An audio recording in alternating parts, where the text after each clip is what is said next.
What's up, team? We are back with another Seeing Through Gebser. We are starting up our section on literature, and this is the final section, or subsection, in the manifestations of the aperspectival world. That part of the book, this is the final subsection. So after this, we are done that part, and then we're pretty much 90% done the book. We have some smaller sections to go, spirituality related, and that'll be all, and we're almost done this long journey we've been on. So I want to thank you guys so much for continuing, and I apologize for the slight delay in this week's video, but when family calls, I must answer.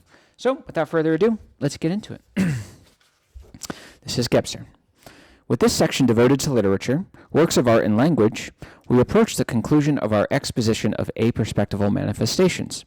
Here we will seek proof for the contention that man's basic form of expression, his language, reflects those structural and mutational changes taking place that we have attempted to demonstrate in various areas.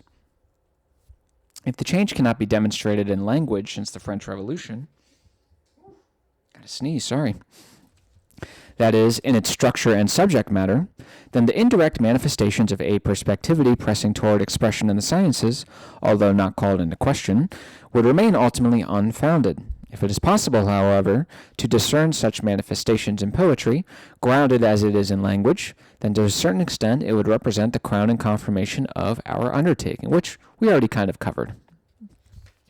Such verification is fundamental and definitive in yet another respect.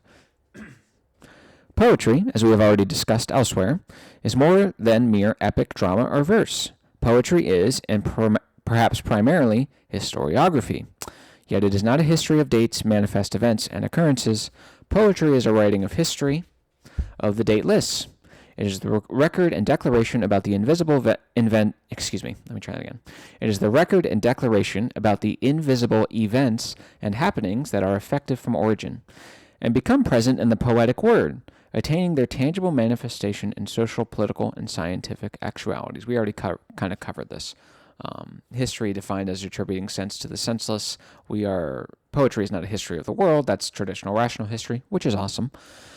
But we're attributing sense to the senseless soul. Rather than the rational accounting of historical events, we want the history of the soul's engagement with those events, particularly those events that arise to numinous experiences.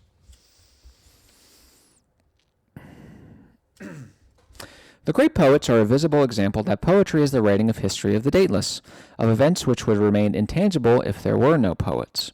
In the works of such poets as Homer, Sappho, Virgil, the troubadours, Dante, Shakespeare, Goethe, Hölderlin, and Mallarmé, the ever-new realities assume a form whose effectiveness does not wane, since the decisive and intangible events become visible in them. Pretty good, huh? Assume a form whose effectiveness... Whew. Beautiful. This aspect of poetry deserves to be emphasized since a fundamental change in the conception and manner of writing history constitutes a temporic effort. History, after all, is preeminently a time problem. That's true, obviously. When we're accounting for the history of the world or any sort of event or group or whatever it is, we're looking into the past. That's obviously temporally related. It is not accidental that the great encounter with this problem occurred in Hegel's philosophy of history. By the way, philosophy nerds, is it Hegel or Hegel? Let me know. It led to the situation, as Karl Leuwith again emphasized, that, quote, Hegel's students, not the least of whom was Marx, inquired in all seriousness how history could continue after Hegel. It was Schelling who first brought the emancipation from Hegel's closed system, unquote. As noted by Rosenkranz, the matter-of-fact Hegelian, Schelling had stated in his inaugural lecture in Berlin that mankind must be, quote, moved beyond its previous consciousness. So, moving beyond, of course, the 3D mental into the 4D integral. As much as I despise Marx, I have to admit, what's that line he had about history not repeating, but rhyming? I can't lie, that was kind of a bar. He was spitting on that one. I won't lie. He articulates a conscious demand what had already been achieved by the great historians of the dateless, by the poets, notably since Hölderlin. In their works, in the structure of their language, and the subject matter of their writings, the movement of human consciousness beyond its previous stance is already a reality. In other words, in poetry we can discern the mutation, the movement, the shift of consciousness which has overdetermined the previous three-dimensional toward the four-dimensional mode of realization. For it to happen, the time problem had to emerge into the forefront in some visible and demonstrable form. And this was the case in both linguistic structure and thematic expression. So time is very important, as it is in all the other domains or disciplines, and time is affecting the structure that belongs to each particular discipline. Just like in physics, it was no longer space and time, but space-time. Now in philosophy, of course, time, be it time as a quality or whatever it is, affects our structures and our philosophical systems. Once again, we shall employ our familiar schema, posing for poetry 3 questions and attempting to answer them. 1. To what extent is the time theme acute in poetry as a systatic element? 2. To what extent is dualism surpassed without a regression to the irrational or to a persistent adherence to mythical irrationality? 3. To what extent does poetry manifest irrational inceptions and consequently realize diaphaneity? So, there we go. The same 3 we've already been talking about. Number 1, the theme of time is present. Number 2, a supersession of dualism. Number 3, a realization of irrational transparent clarity, or the diaphanon. One of Holderlin's aphorisms contains an answer to all 3 questions. Quote, we are familiar with the inversion of words in the period. Changing the temporal sequence, that's number 1. But the inversion of the period, the inversion of the period itself must be even greater and more effective. That's number 1, not the previous line.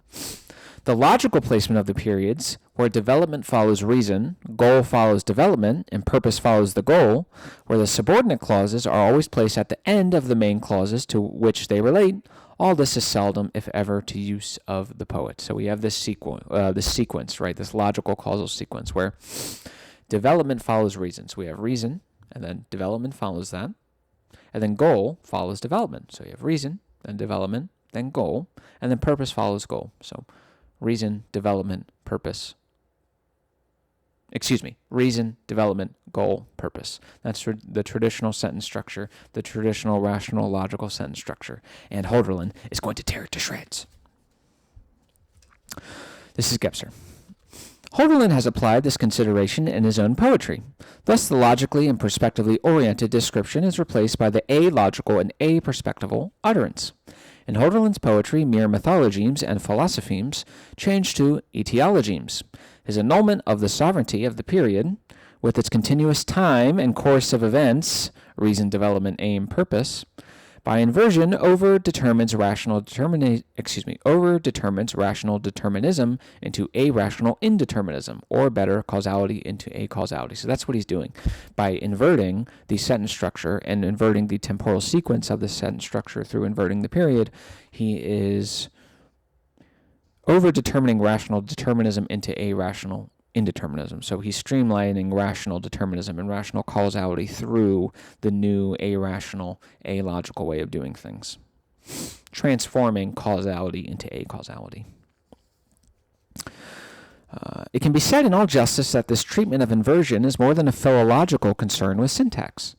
It is structural, changing the structure from spatial systematics to spatio-temporal syneretics. So the same foundation-shaking, ground-moving structural changes that time has changed in the other disciplines with chronogeneity in biology, like space-time, which we've already covered. What else? Jurisprudence, which is being completely changed with not only a integration of past events and how those shape the present, but also the abdication of the judge as the ultimate director and authority, where sometimes the judge will abdicate his powers and say, well, let's go with what the victim wants. We see time changing these things. Time has changed the economic foundations through workers' unions. And of course, as we re-embed economic actors back into the moving world, as it is in reality and not this static still space up in abstract conceptualization, we also transcend, well, is the economic actor rational or irrational? There's clearly enough instances of both, so it's kind of both. Same thing here with English, and we're going to explain why.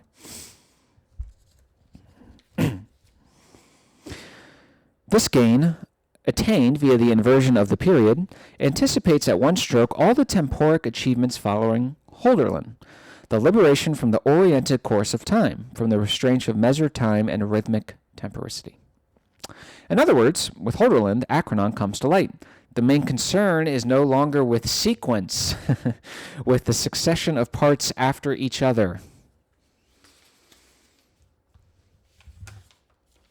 Holderlin's concern and utterance bear on the true and undivided whole, without sequence. Sequence applies this linear causality one after the other. 933, then 934, then 935. No. Undivided whole without sequence, presentiated in each genuine word. Quote, in the beginning, or rather, in origin, was the word. I believe that's the Bible, right? The Bible said that. I'm a little embarrassed I don't know that.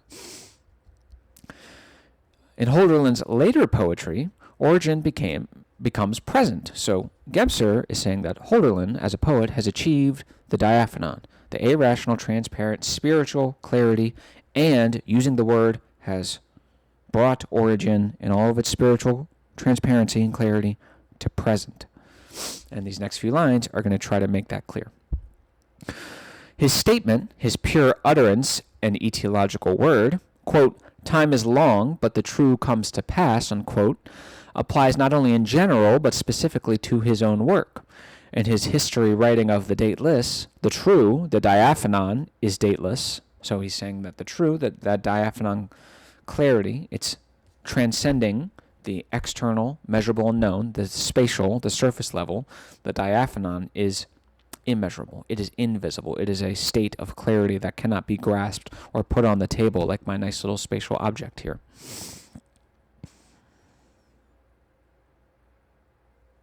In his history of writing dateless, the true, the diaphanon is dateless.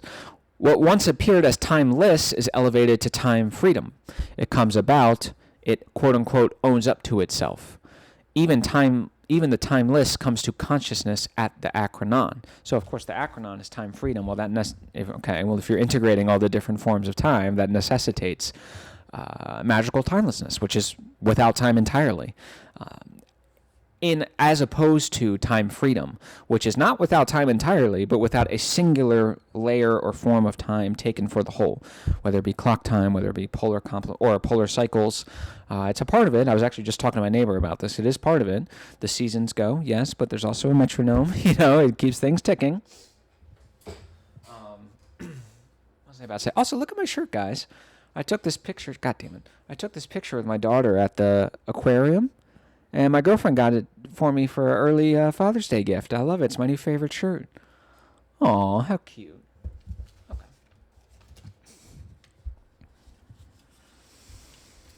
Whatever is the most distant past and most remote future, whatever appears temporally bound, becomes time-free present.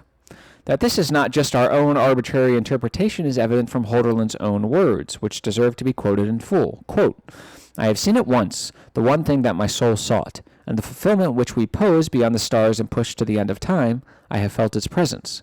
The most exalted was there. In the circle of human nature and things, it was there. So, clearly Holderlin had some sort of spiritual moment here when he says, I have seen it once, the thing my soul sought, and the fulfillment which we pose beyond the stars. So, he's beyond us, he's in a better place. There's a spatial emphasis here. God is at a different spatial world than the one we live in. The problem with this claim is I don't know if it quite entirely. I think, unfortunately, us base 40 spiritual thinkers have to kind of accept the fact that when we make a statement about our spiritual experiences or spirit, it simply cannot be proven in the same way that rationality can be proven. And I think we need to be a little more careful when we say things like, this is more than our own arbitrary interpretation. Like, I do agree with you. That probably is true. But unfortunately, the world we live in, the epistemic process we employ to delineate between arbitrary and true is pretty much rationality. So I think we're going to have some problems. I think we need to come up with something new. Okay, this is Gebser. Holderlin's aphorism on inversion admits the transparency of time freedom as well as the acausality that represents the supersession of dualism and the irrationality that Jesus Christ. The acausality that represents the supersession of dualism and the irrationality that surpasses and overdetermines the mental logical, not via a reversion to irrationalism, but through the verition or a-wearing of the whole. So essentially, by inverting the period, You've awakened time freedom by awareing to the fact that the temporal sequencing of words informs those words, and the temporal sequencing, there's a certain degree of openness. You don't have to follow that reason, development, aim, purpose, that sequence that we talked about earlier. You can do it, and it informs the sentence in different ways. So the different temporal sequencing, this is time freedom, right? I'm not limited to just one or the other.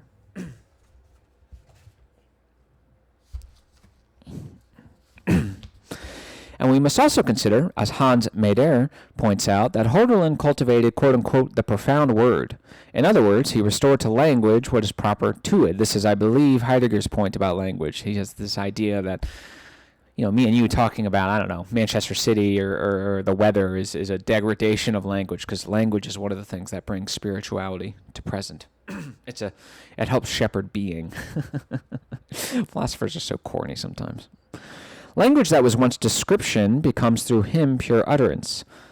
This Hölderlin achieves by the, quote, fracturing of construction, unquote, and a specific kind of sorcerer in his verse. I apologize if I mispronounce that. Caesura in his verse. Quote, the prosaic word order, where the subject, determined, precedes the predicate, determinant, so the subject, Justin, walked to the store. Justin would be the subject. The predicate is walk to the store. The predicate is the part of the sentence that relates to the subject. Where the subject, determined, precedes the predicate, determinant, subject comes first, is for Hölderlin unsuitable, since the conceptual predicate reduces the subject to a mere object of expression in the sense of something to be described. So what Hölderlin doesn't like about Justin walking to the store is that Justin, the subject, which is the real rich content here, becomes a mere agent of description. It becomes this object of description for this inhuman, conceptual, went to the store. That's all he is. He's just an object of description. Hölderlin doesn't like this. Hölderlin is like, no, the human is the real power. The subject is the real power. The subject is the one who even got this idea of describing things. Destroying its independence as a profound word. So the subject's independence as a profound word has been destroyed by reducing it to a mere object of expression or description. Consequently, Hölderlin inverts the logical sequence and places the predicate first in order that the subject, now at the conclusion, appears in its full intensity and significance because of the tension created. This can be seen in the following verses from the Patmos hymn. Listen to this is really cool. Quote, but it is terrible how here and there unendingly God disperses the living. So normally, in the traditional rational presentation, of course, in the same way that we did Justin walk to the store, it would be God unendingly and terribly maybe disperses the living here and there. So God becomes that subject that's just an object to be described by the conceptual predicate. But it is terrible how here and there unendingly God disperses the living. Let's read Gebser's interpretation. The subject God, appearing at the conclusion has a terrifying effect, which I agree with, by the way. It does create a tension. It creates a certain degree of mystery. Especially when you use the word terrible, how here and there, you can't, it's like this pregnant pause. Like if you just stop the line there, it's like, what is terrible? Who is terrible? It creates this sort of, it evokes emotion in you. It evokes mystery, like I said. But the other way, it doesn't really, right? That God, okay, so we've already spoiled who the subject here, the rich content has already been presented up front, and now you're ending with this anticlimactic, terribly and unendingly disperses the living here and there. It's just more like a factual information. It reminds me of like a history book. I mean, that's good for rationality, and I love that, but the other way, where God, the subject, appears at the conclusion and not the beginning, again, that suspense is created. And by inverting the object and subject, we realize the whole. So we do retain that rational input, because at the end of the sentence, we can rationally understand this, but we also invoke that magical sense of mystery. If one wished to systematize, one could well say that this aphorism preformed everything of decisive importance achieved by the generations of poets since Hölderlin.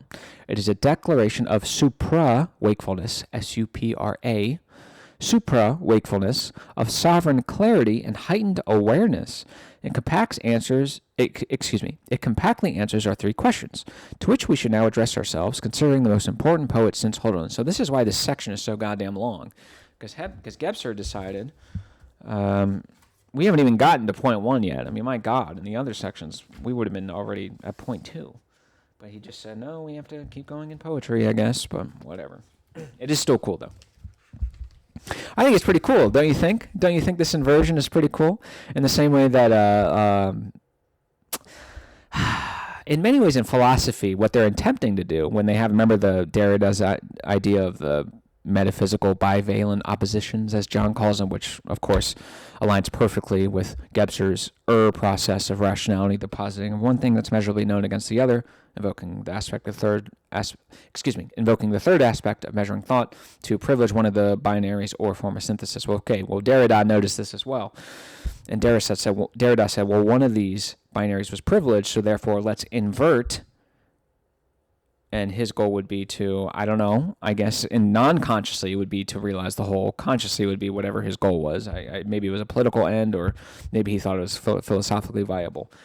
That's kind of what Holderlin is doing, but Holderlin is actually successful. So all Derrida has done is regressed, because there is a reason when we're being rational and we have,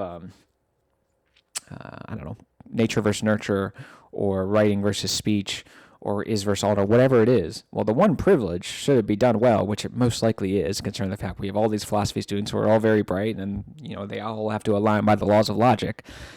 Well, the one that's originally privileged and traditionally privileged, that's going to be the more rational one. So instead of breaking from the either-or seesaw effect of rationality, all Derrida did was invert it, and now you've regressed to irrationality. Because, of course, the rational one has been demoted, but in turn, not the irrational has been promoted in its place in balance, the irrational has. Or at the very least, the other pole, which just, it might as well, in effect, lead to irrational. That's kind of what Holderlin is doing, but he's successful.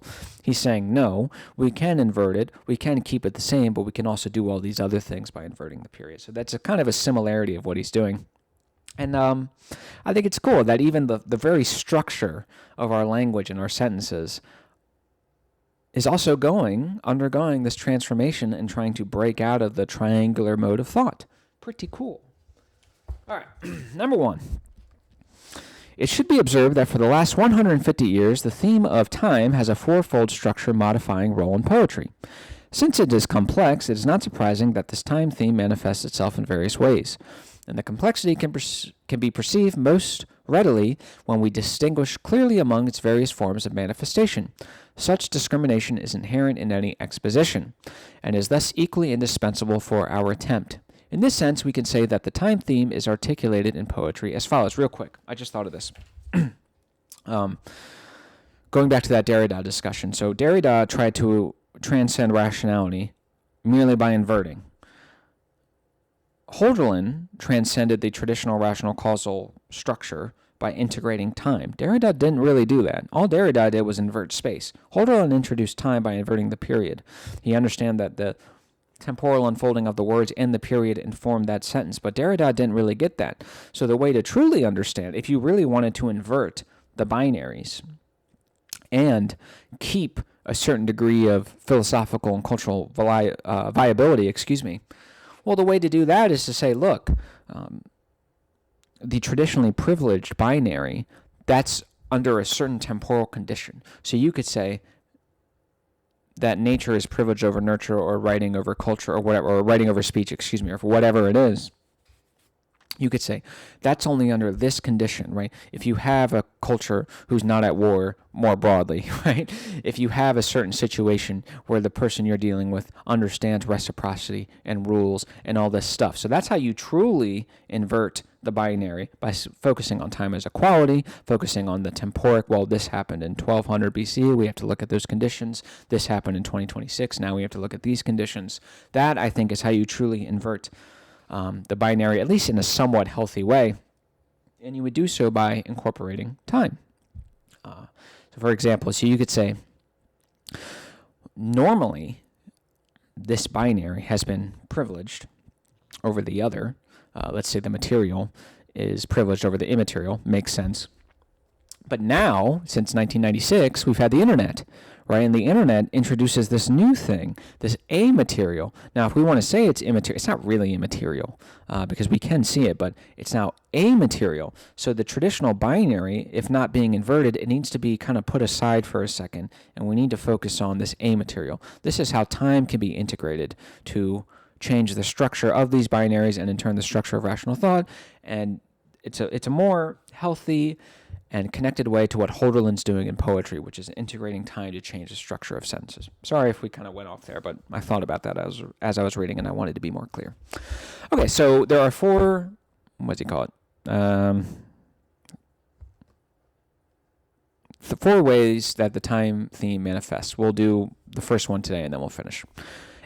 Number one, essentially. So time manifests essentially. To the extent that language itself, in word and sentence, is treated as a primordial phenomenon by recognizing its originating creative nature. It's a little confusing what he means by that, but we'll get into it. B, physically, insofar as extrinsic plot yields to what is called quote-unquote stream of consciousness or monologue intivia. C, or 3, thematically, insofar as poetry begins to deal explicitly with the time problem. And 4, or D, structurally, insofar as a new estimation of grammatical aspects and a novel use of syntactical freedom are evident. Pretty cool. Number 1, essentially. The time problem comes to the fore when the word acquires its own worth through Holderlin, who disassociates it from its purposive subservience to description. Since the word, along with color and tone, belongs to the three primordial non-spatial phenomena, the emergent independence of the word is a recognition of time's potency. So we're going to talk about that for a second. So Gebser is identifying word, color, and tone as belonging to three primordial non-spatial phenomena. So primordial non-spatial phenomena. It seems like he's gesturing. I think he's gesturing at origin. Even if you want to stick without the spirituality, he's probably gesturing way back into like the magical structure or even the archaic structure. And what he's saying is that, as we covered with color, remember we talked in the last with painting, color originally meant to describe or enhance or whatever it is. It was used as a means to an end, to make the skin of Mona Lisa look a certain way or make the sun look a certain way. But rather, in painting, it's treated as a quality in itself. Red, blue, they are qualities in themselves. And also, you can tell the temporal element, if you remember, because the introduction of color dynamizes the canvas, and it makes it appear as things are in motion. And, of course, motion is related to time. What else we got with tone? There's another one. Remember, it's no longer major and minor tone, and major and minor tone help enhance or are used through egoic, conscious, goal-driven, purpose-driven, mental consciousness structure actions. Rather, atonal is seen as a quality unto itself. Or the same thing with word. The problem is, I just think it could be a little more clear. I think sometimes when he says a non-spatial phenomena, I wish he could flesh that out a little more, because non-spatial could mean immaterial. I think what he means is amaterial, obviously, but when he describes it as non-spatial, it does open the door for someone to be like, hey, prove that this is amaterial, not immaterial, and he doesn't really do that. But the point is, he is associating word, color, and tone with a sort of deeper groundswell, as T.S. Eliot would say, a deeper primordial phenomenon. That's why I think origin, essentially, is what he's actually gesturing at.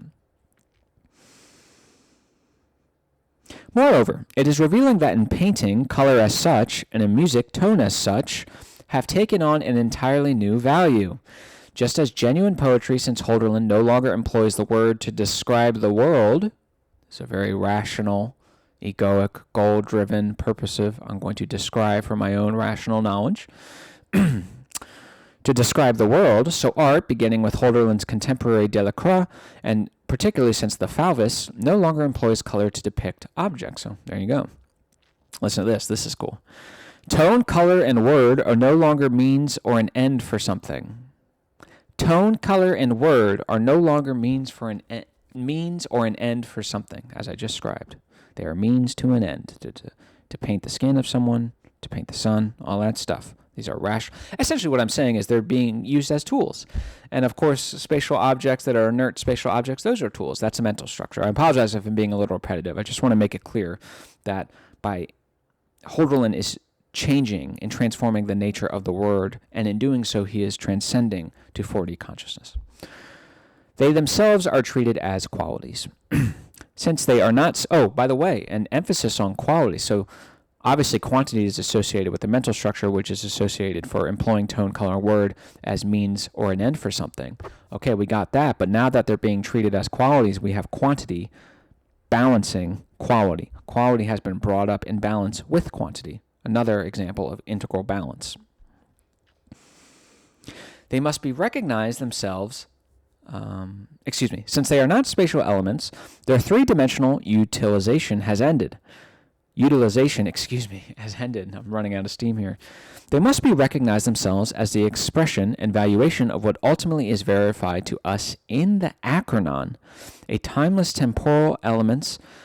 As timeless temporal elements, they are no longer used prospectively or purposefully to measure quote-unquote reality. They are themselves the realities and agencies. So word, color, and tone are no longer being employed as tools to measure reality, but they are themselves seen as reality. Just because they are not spatial does not mean they do not belong to reality. Just because they do not belong to the realm of quantity does not mean they belong to the realm of reality. I think we're actually going to end it there because I'm kind of running out of steam. I do apologize. I'm going to do my best to try to get you guys another video in this series coming up. I do apologize. I've been very tired with family duties, so bear with me. I think the first 80% of this, or maybe 70, 60% was pretty good. Then I got a little out of steam towards the end. I do apologize. I love you guys, and I will see you guys next week. Thank you guys so much for continuing. Love you.